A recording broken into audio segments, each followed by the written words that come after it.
Massive action or consistent action. Those are the two ways you can start building your online business. And let me emphasize on the two. So, taking massive action means you are working 10 hours, 12 hours, 15, 16 hours each and every single day.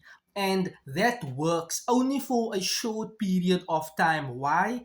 You might get exhausted, burnt out. You might feel tired. You might feel, you know what, you are just drained with energy.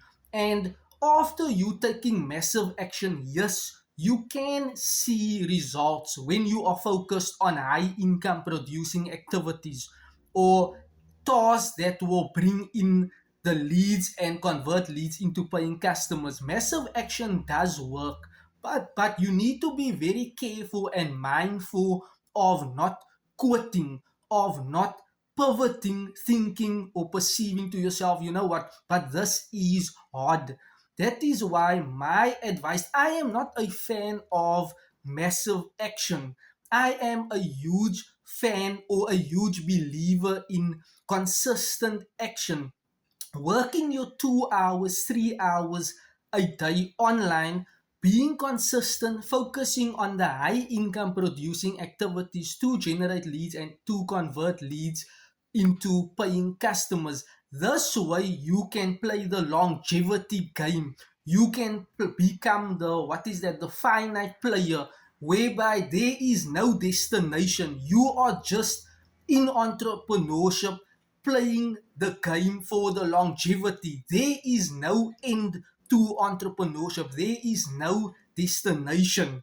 You just have to play. There isn't playing to win, but playing to be in it for ever while you are in entrepreneurship.